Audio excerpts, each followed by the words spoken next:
Hi friends, Vikram വേദിയുടെ പുതിയൊരു upcoming episode റിവ്യൂയിലേക്ക് എല്ലാവർക്കും സ്വാഗതം. അങ്ങനെ ആദ്യം തന്നെ കാണിക്കുന്നത് വിക്രം ഇങ്ങനെ ബൈക്ക് കഴുകിക്കൊണ്ടിരിക്കുകയാണ് കേട്ടോ. അപ്പോൾ വേദ വിക്രമിൻ്റെ അടുത്തേക്ക് ചെല്ലുന്നുണ്ട്. എന്നിട്ട് ചോദിക്കുന്നുണ്ട്, ഞാൻ ശ്രീജേട്ടത്തിയുടെ കൂടെ ഒന്ന് അമ്പലത്തിൽ വരെ പോയിട്ട് വന്നോട്ടെ എന്ന് ചോദിക്കുമ്പോഴേക്കും വിക്രം ഇങ്ങനെ വേദയെ തുറിച്ച് നോക്കുന്നുണ്ട് കേട്ടോ. അതിന് നീ എന്നോട് എന്തിനാണ് ചോദിക്കുന്നത്? നിനക്ക് എവിടെ വേണേലും എപ്പോൾ വേണമെങ്കിലും പോവോ വരുവോ എന്ത് വേണേലും ആയിക്കോ. നീ എന്തിനാ എന്നോട് ചോദിക്കേണ്ട ആവശ്യമൊന്നുമില്ല. ഞാൻ നിൻ്റെ അച്ഛനോ അമ്മയോ അല്ലല്ലോ എന്നോട് അനുവാദം ചോദിക്കാനായിട്ട്. വേദോപ്പോഴേക്കും പറയുന്നുണ്ട് കേട്ടോ, എന്നാലും ചോദിക്കേണ്ടത് എൻ്റെ കടമയല്ലേ. അപ്പോൾ വിക്രം പറയുന്നുണ്ട്, മതി നിർത്ത്, നീ എന്താ പറയാൻ പോകുന്നതെന്ന് എനിക്കറിയാം. കേട്ട് ഞാൻ മടുത്തു. ഇത് കേട്ടിട്ട് വേദ ചിരിക്കുന്നുണ്ട് കേട്ടോ. എന്നിട്ട് വേദ പറയുന്നുണ്ട്, വിക്രം എന്നെ മനസ്സിലാക്കി തുടങ്ങിയല്ലേ. അപ്പോഴേക്കും വിക്രം പറയുന്നുണ്ട്, ഇനി എന്താ നിനക്ക് മനസ്സിലുള്ളത്? ഇവിടെ ഒരു ഭൂകമ്പം ഉണ്ടായാലും നീ ഇവിടെ നിന്ന് പോയില്ല എന്ന് എനിക്കറിയാം. വേദ ഇത് കേട്ടിട്ട് ചിരിച്ചുകൊണ്ട് അകത്തേക്ക് പോകുന്നുണ്ട്. ശ്രീജയും വേദയും അമ്പലത്തിലേക്ക് പോകുന്നുണ്ട്. തിരിച്ചു വരുന്ന സമയം രാധയെ കാണുകയാണ് കേട്ടോ. രാധ ശ്രീജയോടായിട്ട് ചോദിക്കുന്നുണ്ട്, അമ്പലത്തിൽ പോയതാണോ? അപ്പോൾ ശ്രീജ ഇങ്ങനെ പറയുന്നുണ്ട്, ഞാനും വേദിയും ആദ്യമായിട്ടാണ് അമ്പലത്തിൽ പോകുന്നത്. നീ എന്താ പതിവില്ലാതെ അമ്പലത്തിലേക്കൊക്കെ? അപ്പോൾ രാധ ഇങ്ങനെ പറയുന്നുണ്ട്, അല്ല ശ്രീജേച്ചി, ഞാനിപ്പോൾ മുടങ്ങാതെ ക്ഷേത്രത്തിൽ വരും. എൻ്റെ സങ്കടങ്ങൾ ഞാൻ ഇവിടുത്തെ ഭഗവാനോടാ പറയുന്നത്. എനിക്കതൊരു സമാധാനമാണ്. എല്ലാ കാര്യങ്ങളും അച്ഛനോടും അമ്മയോടും പറയാൻ പറ്റില്ലല്ലോ. ആരും ഇല്ലാത്തവർക്ക് ദൈവം തുണയെന്ന് കേട്ടിട്ടില്ലേ? അതാ ഇപ്പോൾ എൻ്റെ അവസ്ഥ. ശ്രീജ അപ്പോഴായിട്ടും പറയുന്നുണ്ട്, എന്താ രാധേ അങ്ങനെ പറഞ്ഞത്? എന്തെങ്കിലും വിഷമമുണ്ടോ? കല്യാണം ഒക്കെ നടക്കാത്തതിൻ്റെ വിഷമമാണോ നിനക്കെന്നിങ്ങനെ ചോദിക്കുന്നുണ്ട് കേട്ടോ. ഇത് കേട്ടിട്ട് രാധ ഇങ്ങനെ വേദയെ നോക്കുന്നുണ്ട്. എന്നിട്ട് പറയുന്നുണ്ട്, എനിക്ക് അങ്ങനത്തെ ആഗ്രഹം ഒന്നുമില്ല. കുട്ടിക്കാലം മുതലേ ഞാൻ വിക്രമിനെ കണ്ടു തുടങ്ങിയതാ. അപ്പോഴേ ഞാൻ വിക്രമിനെ ഇഷ്ടപ്പെട്ടു തുടങ്ങിയെന്ന് എനിക്കറിയില്ല. അവനെ സ്നേഹിച്ചതുപോലെ ഞാൻ ആരെയും സ്നേഹിച്ചിട്ടുമില്ല. ആ വിക്രമിൻ്റെ പുറകെ നടക്കുമ്പോൾ എന്നെങ്കിലും ഒരിക്കൽ അവൻ എന്നോട് ഇഷ്ടമുണ്ടെന്ന് പറയും എന്ന് പ്രതീക്ഷിച്ചുകൊണ്ട് തന്നെയാണ് ഞാൻ നടക്കുന്നത്. ഇവൾ അവൻ്റെ ജീവിതത്തിൽ വന്നില്ലായിരുന്നെങ്കിൽ ഇങ്ങനെ വേദയെ നോക്കിയിട്ട് രാധ പറയുന്നുണ്ട് കേട്ടോ. അപ്പോഴേക്കും വേദ പറയുക, ഈ വിക്രമിനെ നീ ഇഷ്ടപ്പെട്ടത് ശരിയായിരിക്കാം, പക്ഷേ ഞാനിപ്പോൾ അവൻ്റെ ഭാര്യ. അത് നീ ആദ്യം മനസ്സിലാക്കണം. നീ കല്യാണവും കുടുംബവും എന്നൊക്കെ പറയുന്നതേ നമ്മൾ തീരുമാനിക്കും പോലെ നടക്കണമെന്നില്ല. അത് ദൈവങ്ങളാണ് തീരുമാനിച്ചേക്കുന്നത്. അത് മനുഷ്യന് പിരിക്കാൻ കഴിയില്ല. ഞാൻ പറഞ്ഞിട്ടാണോ വിക്രമിൻ്റെ കഴുത്തിൽ താലി കെട്ടിയത്? അല്ലല്ലോ. ഇനി ഞാൻ എന്ത് ചെയ്യണമായിരുന്നു?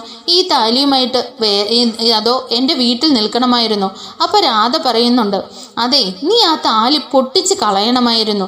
എന്നിട്ട് നീ വേറെ കല്യാണം കഴിക്കണമായിരുന്നു. അത് തന്നെയാ വിക്രമിൻ്റെ ആഗ്രഹം. എന്നിട്ട് അവൻ പറയുന്നത് കേൾക്കാതെ നീ ഇവിടെ വന്ന് ബലമായി താമസിക്കുകയല്ലേ? അവന് നിന്നോട് ഇഷ്ടമില്ലെന്ന് അറിഞ്ഞിട്ടും നീ അവൻ്റെ പുറകെ നടക്കുകയല്ലേ? വേദ അപ്പോൾ ചോദിക്കുന്നുണ്ട്, അതൊക്കെ പറയാൻ നീ ആരാ? നീ വിക്രമിനെ മോഹിക്കണ്ട. നിനക്ക് വിക്രമിനെ കിട്ടാനും പോകുന്നില്ല. ഇനി എൻ്റെ കഴുത്തിൽ ഈ താലി ഉള്ളിടത്തോളം കാലം വിക്രമിനെ കാത്തിരിക്കുകയും വേണ്ട.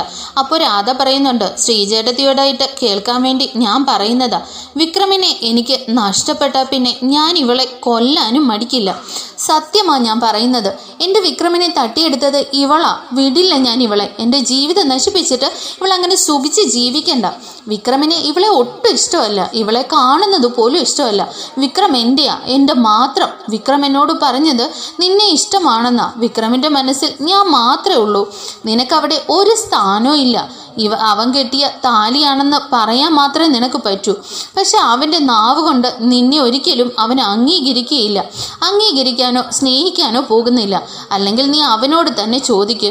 അപ്പോഴേക്കും ശ്രീജ പറയുന്നുണ്ട് കേട്ടോ, എന്താ രാധേ നീ ഇങ്ങനെയൊക്കെ സംസാരിക്കുന്നത്? എല്ലാം അറിഞ്ഞിട്ടും ഒന്നും അറിയാത്തതുപോലെ നീ എന്താ ഇങ്ങനെ മനസ്സിലാവാത്ത പോലെ സംസാരിക്കുന്നത്? ഇപ്പോൾ നിനക്ക് എല്ലാ കാര്യങ്ങളും അറിയാവുന്നതല്ലേ? നിന്റെ മനസ്സിൽ വിക്രമിനോട് അങ്ങനെ ഒരു ഇഷ്ടം തോന്നിയിട്ടുണ്ടെങ്കിൽ അത് മറന്നു കളയേണ്ട സമയമായിട്ടുണ്ട്. വേറൊരു കല്യാണം കഴിക്ക്. അതല്ലേ നീ ഇനി ചെയ്യേണ്ടത്. അല്ല വിക്രമിൻ്റെ പുറകെ നടക്കാൻ അല്ലാതെ ആണോ വേണ്ടത് രാധയെന്ന് ഇങ്ങനെ ശ്രീജ പറയുന്നുണ്ട് കേട്ടോ. ഇത് കേട്ട് വേദ ഇങ്ങനെ അവളെ നോക്കുന്നുണ്ട്. ഇത് കേട്ടിട്ട് രാധ പറയുന്നുണ്ട്, ശ്രീചേച്ചി ഇവളുടെ പക്ഷത്താണെന്ന് എനിക്കറിയാം. പക്ഷെ ആരൊക്കെ എന്തൊക്കെ പറഞ്ഞാലും ഇനി വിക്രമിനെ വിട്ട് ഞാൻ പോവില്ല. അവൻ്റെ മനസ്സിൽ ഞാൻ ഉള്ളതുകൊണ്ടാണ് അവൻ ഇവളെ സ്നേഹിക്കാൻ പറ്റാത്തത്, ഭാര്യയായിട്ട് അംഗീകരിക്കാൻ പറ്റാത്തത്. ഇത് കേട്ടിട്ട് വേദയ്ക്ക് സങ്കടം വരുന്നുണ്ട് കേട്ടോ. ഇത്രയും പറഞ്ഞിട്ട് രാധ അവിടെ നിന്ന് ദേഷ്യപ്പെട്ടു പോകുന്നുണ്ട്. ശ്രീജ അപ്പോൾ വേദയോടായിട്ട് പറയുന്നുണ്ട്, മോൾ ഇതൊന്നും കാര്യമാക്കണ്ട. രാധയുടെ സ്വഭാവം ഇങ്ങനെയാ. കുട്ടിക്കാലം മുതൽക്കേ അവൾ ഇങ്ങനെ തന്നെയാ. അവൾ ഇപ്പോഴും അവൾക്ക് ഒരു മാറ്റവും ഇല്ല എന്ന് പറഞ്ഞിട്ട് അവൾക്ക് വട്ട എന്ന് എത്ര തവണ പറഞ്ഞു കൊടുത്താലും മനസ്സിലാവാത്ത സ്വഭാവമാണെന്നൊക്കെ പറഞ്ഞിങ്ങനെ ശ്രീജയാണെങ്കിൽ വേദയെ സമാധാനിപ്പിക്കാൻ നോക്കുന്നുണ്ട് കേട്ടോ. അപ്പോൾ വേദയ്ക്കാണെങ്കിൽ ഇങ്ങനെ നല്ല സങ്കടമാവുന്നുണ്ട്. എന്നിട്ട് ശ്രീജ പറയുന്നുണ്ട്, അതുകൊണ്ട് തന്നെയാ ഞാനും അമ്മയും ആരും ഒന്നും അവളെ പറയാൻ പോകാത്തത്. ഇതുകൊണ്ടൊന്നും വേദ വിഷമിക്കണ്ട. ശ്രീജ വേദ ഇങ്ങനെ ആശ്വസിപ്പിക്കുന്നുണ്ട്. അങ്ങനെ ശ്രീജയും വേദയും വീട്ടിലെത്തിയപ്പോഴേക്കും നന്ദിനിയും വിനയനും കൂടി പുറത്തേക്ക് പോകാനായിട്ട് നിൽക്കുകയാണ് കേട്ടോ. അപ്പോൾ ശ്രീജ ചോദിക്കുന്നുണ്ട്, എങ്ങോട്ടാ നന്ദിനി ഇപ്പോൾ? അപ്പോൾ നന്ദിനി പറയുന്നുണ്ട്, ഞാനും വിനയനും കൂടി വീട്ടിൽ പോവുകയാ. 2 ദിവസം കഴിഞ്ഞേ വരികയുള്ളൂ. എന്നിട്ട് വേദയെ നോക്കിയിട്ട് നന്ദിനി പറയുന്നുണ്ട്, ഈ വീട്ടിലെ ഭരണമൊന്നും ഏറ്റെടുക്കാൻ നോക്കണ്ട, ഞാൻ ചിലപ്പോൾ നാളെ തന്നെ വരെയും. ഇത്രയും പറഞ്ഞിട്ട് രണ്ടുപേരും കൂടി പോകുന്നുണ്ട് കേട്ടോ. വേദ ഇങ്ങനെ ഭഗവാന്റെ മുമ്പിൽ പോയിട്ട് പ്രാർത്ഥിക്കുന്നുണ്ട്, ഭഗവാനെ ഇതെന്തു പരീക്ഷണമാ? വിക്രമിന്റെ മനസ്സിൽ എനിക്ക് ഇടം നേടാനാവാത്തത് എന്താ? രാധ കാരണമാണോ? വിക്രമിന്റെ മനസ്സിൽ രാധയാണോ? എനിക്ക് ഒരു സമാധാനവും കിട്ടുന്നില്ല. ഭഗവാനെ എല്ലാ പരീക്ഷണങ്ങളിൽ നിന്നും എന്നെ രക്ഷിക്കണേ. വിക്രമിന്റെ മനസ്സിൽ രാധ ഉണ്ടാവരുത്.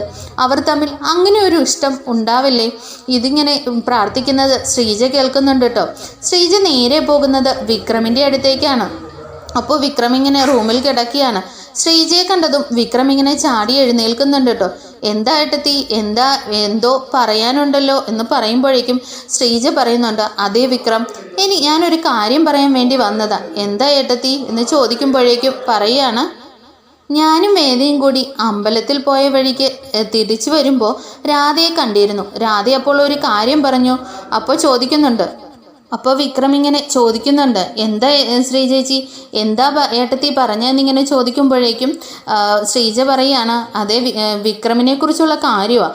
വിക്രമും രാധയും തമ്മിൽ ഇഷ്ടമാണെന്നും അതുകൊണ്ടാണ് വേദയെ നീ ഭാര്യയായി അംഗീകരിക്കാത്തതെന്നും വേദയെ നീ സ്നേഹിക്കാത്തതെന്നും രാധ പറഞ്ഞു. അതിലെന്തെങ്കിലും സത്യമുണ്ടോ വിക്രം? ഞാൻ ചോദിക്കുന്നത് വേറൊന്നും കൊണ്ടല്ല. അവൾ ഒരു പാവം കുട്ടിയാ. ഇത് കേട്ടിട്ട് വേദ ആകെ വിഷമിച്ചിരിക്കുക. ഇതൊരിക്കലും നിന്നോട് ചോദിക്കണമെന്ന് കരുതിയതേ ഇല്ല.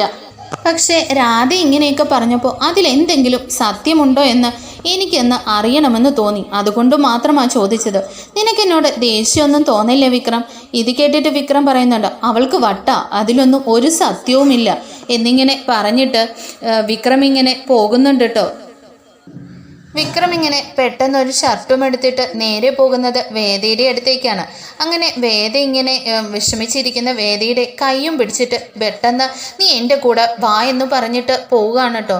ഇത് കണ്ട് ശ്രീജ ഇങ്ങനെ പേടിച്ച് നിൽക്കുകയാണ്. എന്താ വിക്രം, നീ എവിടേക്കാണ് വേദയും കൊണ്ട് പോകുന്നത്? അതൊക്കെ ഞാൻ വന്നിട്ട് പറയാം ഏട്ടത്തി എന്ന് പറഞ്ഞിട്ട് വേദയോട് പറയുന്നുണ്ട്. നീ എൻ്റെ കൂടെ വാ എന്ന് പറഞ്ഞിട്ട് വേദയും കൂട്ടി ബൈക്കിൽ പോവുകയാണ് കേട്ടോ. നേരെ ചെല്ലുന്നത് ഓട്ടോ സ്റ്റാൻഡിലേക്കാണ്. അവിടെ രാധ ഇങ്ങനെ ഓട്ടോയിൽ ഇരിക്കുകയാണ്. അവിടെ ചെന്നിട്ട് വിക്രം ഇങ്ങനെ വേദയും കൂട്ടി രാധയുടെ അടുത്തേക്ക് പോകുമ്പോഴേക്കും രാധ ഇങ്ങനെ ഞെട്ടി നിൽക്കുകയാണ് കേട്ടോ. ഇത് കണ്ടിട്ട് വിക്രം നേരെ ചെന്നിട്ട് രാധയോട് ചോദിക്കുന്നുണ്ട്, നീ എന്താ ഇന്ന് ഏട്ടത്തിയോടും വേദയോടും പറഞ്ഞത്? ഞാൻ നിന്നോട് എന്തെങ്കിലും പറഞ്ഞിട്ടുണ്ടോ? നമ്മൾ തമ്മിൽ സ്നേഹമാണെന്നോ മറ്റോ നീ ഇവരോട് പറഞ്ഞോ? എന്നിങ്ങനെ പറയുമ്പോഴേക്കും രാധ ഇങ്ങനെ വിക്രമിനെ നോക്കുന്നുണ്ട് കേട്ടോ. നിനക്കറിയില്ലേ ഞാൻ നിന്നെ എത്ര കാലം കൊണ്ട് സ്നേഹിക്കുന്നതാ എന്നൊക്കെ ഇങ്ങനെ പറയുമ്പോഴേക്കും വിക്രം പറയുന്നുണ്ട്, ഞാൻ ഇന്നവരെ നിന്നെ അങ്ങനെ ഒരു രീതിയിൽ നോക്കിയോ, നിന്നോട് അങ്ങനെ എന്തെങ്കിലും സംസാരിക്കുകയോ ചെയ്തിട്ടുണ്ടോ എന്ന് നിന്നോട് ചോദിച്ചെന്ന് പറയുന്നുണ്ട് കേട്ടോ. അപ്പോഴേക്കും രാധ ഇങ്ങനെ തലകുനിച്ച് നിൽക്കുകയാണ്. അപ്പോഴേക്കും വേദ ഇങ്ങനെ വിക്രമിന്റെ മുഖത്തേക്ക് നോക്കുന്നുണ്ട് കേട്ടോ. ഇത് കണ്ടിട്ട് വിക്രം രാധയോടായിട്ട് പറയുന്നുണ്ട്, എനിക്ക് ഒന്ന് സമാധാനവും സ്വസ്ഥതയും വേണം. നീ എൻ്റെ ജീവിതത്തിലേക്ക് ആവശ്യമില്ലാതെ ഇടപെടാൻ വരരുത് എന്നിങ്ങനെയൊക്കെ രാധയോടായിട്ട് പറയുന്നുണ്ട് കേട്ടോ. എന്നിട്ട് രാധയൊന്നും മിണ്ടാതെ നിൽക്കുകയാണ്.